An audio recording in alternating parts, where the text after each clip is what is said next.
I'll ask it. The contrast, by its nature, is not comfortable. Contrast by its nature is fantastic. That's what I would like to feel more. Fantastic. So you go to a buffet and they've got two things. You can have that or that. I think I'll go to another buffet where they have more to choose from. So call contrast choices.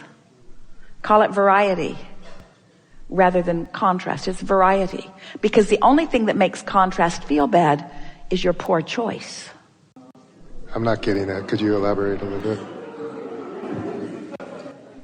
Really good, wasn't it? What makes contrast not feel good is choosing poorly. And what does choosing poorly really mean? I've chosen different from who I really am and what I really want. In other words, when you find fault with someone and you feel that negative emotion, you've chosen poorly. Your inner being never chooses poorly. And that's a wonderful thing, because your inner being is always a vibrational match to the furthest, most expanded part of you. And when you choose less than that, so contrast in and of itself, conceptually, is a really good thing. Call it variety.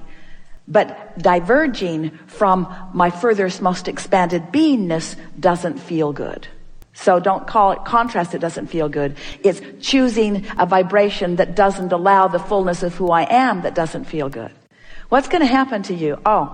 After you've spent a few days, and you will, it is our promise to you, more substantially every day flying high, and the benefit of it you'll find yourself clearer about things than you've ever been, more coordinated, more words on the tip of your tongue, more satisfaction in conversations with friends, just a more dynamic, more good feeling, exhilarating life, just like you intended when you came. And you've all had those experiences, so you know what we're talking about. But more consistently, and therefore more deliberately, you'll be feeling that. And then when that contrast comes and you slip a little bit, you're right, intolerable. In fact, Esther wrote the word intolerable. I will not tolerate this. And she's talking to herself. Why go there and feel this way when that choice is available? And then what comes is a determination, a sort of mindset that, well, I know what to do. First, I'll choose it every morning, do my best to do that every day. That's simple enough. I can do that.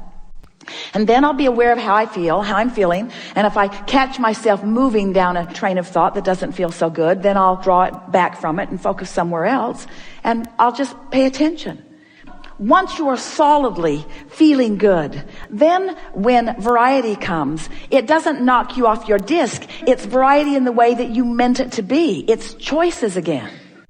So you're going to get pretty good at realizing that every thought you have that's contrasting doesn't have to feel bad.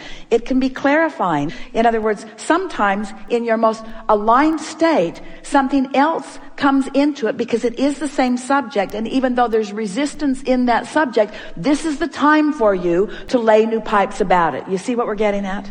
So you can't get it wrong. You never get it done. You can't get it wrong. You never get it done. But we want to say to you, it's supposed to be way more fun than most of you are letting it be. It's supposed to be way more fun. We want you to vacillate from so funny you can't tell what the other one is saying to interesting. Just stay up there, mostly, and dip a little for clarification every now and again. You've been through phase one, folks. You don't have to go back to phase one. You don't have to justify or rationalize or defend. And most of all, you cannot explain it to anybody. And those on your disc get you.